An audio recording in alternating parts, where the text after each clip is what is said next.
This will help you get back into writing. So when I'm posting this, it is late January.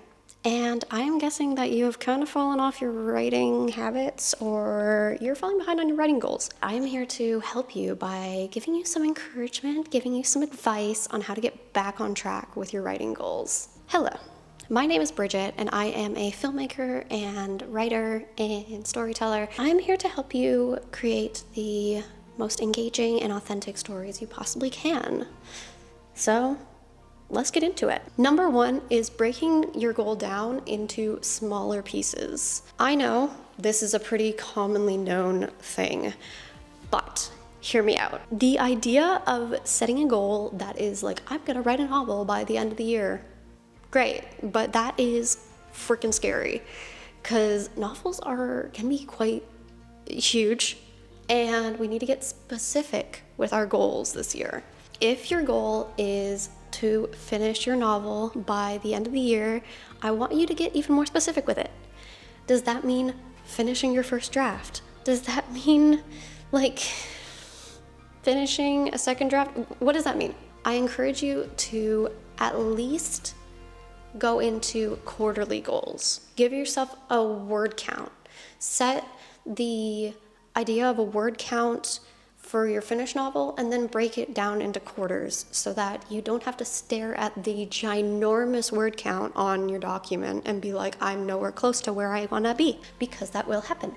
So set quarterly and monthly word count goals so that you're not daunted by this ginormous number. Number two, writing is not a science. Writing is a creative art. It is called creative writing for a reason. I want you in this new year to be patient with yourself. Writing in itself has hurdles, and we can dedicate as much time as we can to writing, but all the same, we will run into roadblocks and things will not go the way we hoped. So be gentle with yourself. The creative mind is not the same as science or any other form of, any other field, let's say, because we don't know when inspiration is going to come. Sometimes we hit a dead end with a plot line and we need to take a break.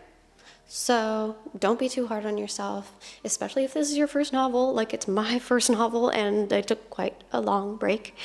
So don't be too hard on yourself. Just take a deep breath. And New Year's goals are not supposed to be objects for shaming. They're supposed to be goals that make us excited. So try not to make them into something that fills you with dread. Tip number three, don't limit your inspiration. This has become kind of a game changer for me. Once I get into a story, I try to embrace it in every possible way. Just recently, like literally yesterday or the day before, I did a watercolor painting of a scene that I thought of for a new story. I have not even written the scene yet, but I had the image in my head of this character like lying unconscious on a forest floor because that's a major plot point in the new story. I was like, I want to paint that.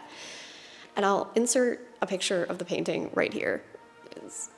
It's not like the best, but it was pretty fun to do. So embracing the creative art in any way possible, any way that you can just tap into your creative energy will help in the long run for your creative practice. Number four, your words don't have to be perfect. This is something that I have talked about repeatedly on this channel and something I will continue to talk about because perfectionism is a real issue in the creative world. Your words don't have to be perfect, just get them out. If nothing else is working, just power through. Seems like a weird way to do creative work, but sometimes you just need to get past a certain section of your work, and especially in writing, you just need to get past certain elements in your first draft, and then you can come back to it later and make it better. Having something written is way better than having nothing written because you can't edit an empty page. So just keep writing. Now I am going to throw in a little bonus, tip 5, and that is a tool that I have been using recently, not sponsored, that is especially for when you are reading through your draft. And in my case, I had left my draft unattended for so long. I hadn't written in it for ages, and I'd forgotten what I was writing. So I put my document into a text-to-speech software and just listen to it and make notes on everything I had written, because that is so helpful, because you retain so much more when you listen to it and you can read at the same time. It helps so much. I can't even express how much that helped me. I am blowing through my draft so much faster than if I just read it, and I feel like I'm gonna know what's going on when I'm actually writing it again. So highly recommend that.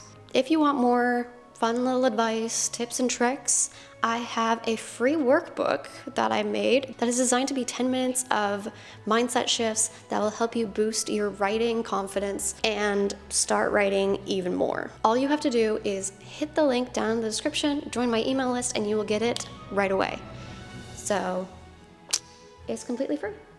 Just go get it. And I send emails weekly with more tips and tricks and all that fun stuff. So yeah, it's a lot of fun. Without further ado, stay creative, keep writing. I will catch you all next week with another video. Bye.